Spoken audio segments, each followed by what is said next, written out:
Like most women, 55-year-old Sarah Miles takes great pride in her appearance. But for Sarah, the pleasure of wearing makeup and dressing as a woman has taken a long journey of acceptance and discovery. This is her story.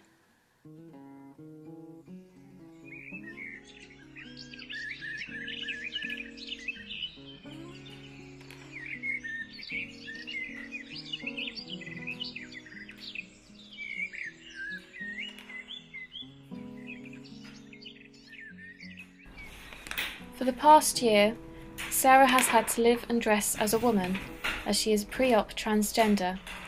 This is a legal requirement for someone wishing to undertake gender reassignment.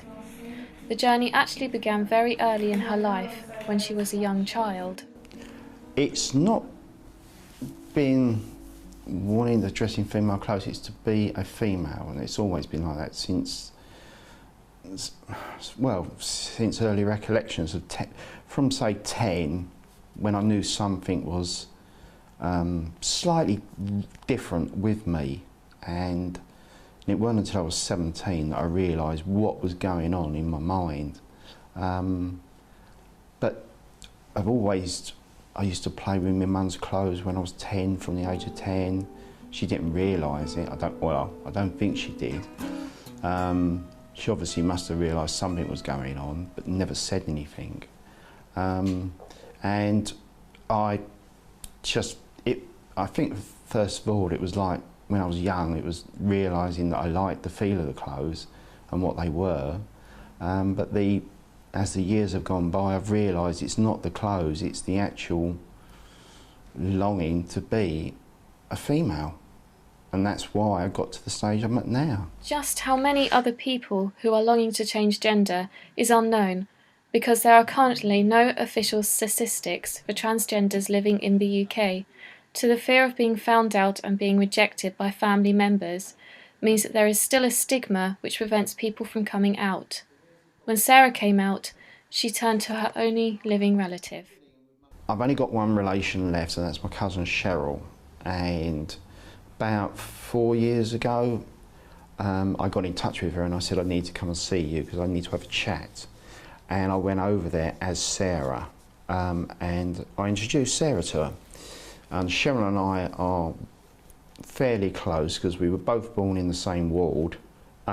She was born 7 days earlier than me, but our mothers were in the same ward together, and we've always kept a close relationship, even though sometimes we hadn't talked for a couple of years because she's moved away and had kids and that.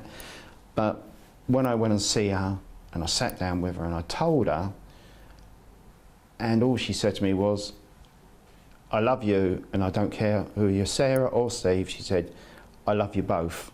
And that, well, it made me cry and made me think, if I can do it to my cousin, then, and she accepts it, then anyone else doesn't really make no difference. If they don't like me as Sarah, then they're not really friends.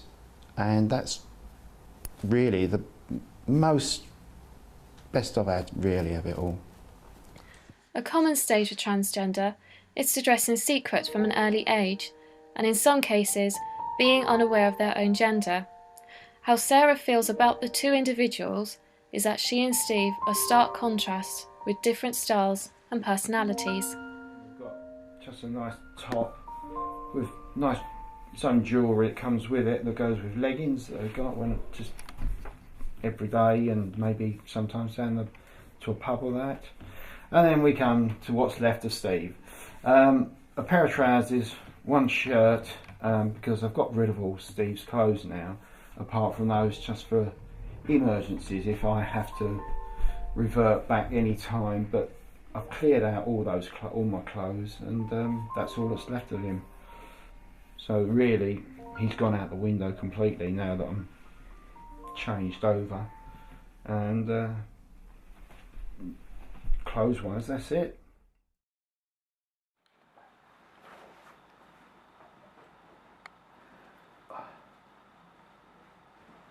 Where are you going to park in Canterbury, do you think?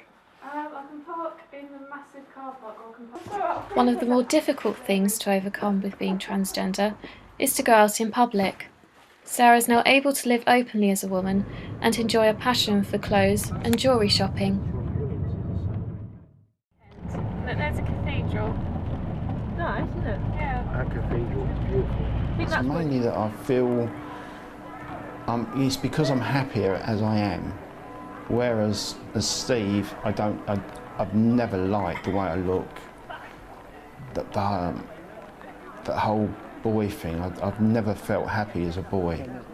I've always wanted, you know, I've realised I've always wanted to be a girl, a female, and so I'm more relaxed in my own skin.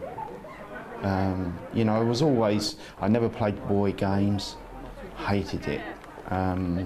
Always was happier when I was playing with my friends, female friends, my cousin. There was always the relaxed time. That's me back in '99. As you can see, a bit red-faced because I've got rosacea. I'm quite bald. Scruffy hair because, to be honest, I never really took much time to look after myself in those days. And then that is the same period, '99. In fact, it's the same day because I had a photo shoot done, and that's me beforehand, and that's me afterwards, after my friend had done the makeup and some of the clothes I took with me. And again, that's the same day with the photo shoot, different outfits I had in different poses. As you can see, there's quite a difference, a better difference. That I hate, whereas that is how I prefer. In those days I was a brunette, not anymore. But that is the sort of change that can happen to someone when they want to be the person they want to be. When I was about 37, I realised there was something more going on. And I started finding that it wasn't just enjoying the clothes and the pleasure of it. It was really that I felt that I needed to more and more dress and be Sarah all the time. And Sarah's been with me, I suppose, since the early 20s. That's when I made my mind up to have a name. Before that, there wasn't a name. And I was finding being around people as Sarah was more fulfilling. When I really started living as Sarah, which was back in '99, I found I was more confident, happier. I would go places more. Like in the old days, I wouldn't walk into a pub on my own. But as Sarah, if I know I'm meeting someone, I can do that. But as Steve, I used to find it very awkward to walk into a pub, even if I knew I was meeting people. Very nervous. So the confidence has been one thing. I'm happier the way I look. I'm happier as Sarah. I've got more time for Sarah. Steve was always not really wanting to, I wasn't bothered about clothes. I never really enjoyed wearing men's clothes. I've always enjoyed, even when I had my girlfriends at the time, I used to go out with them and I was always more interested in helping them to pick their clothes, enjoyed doing it more. Whereas Steve, I just did not enjoy it at all. So mainly the confidence, and I like myself better.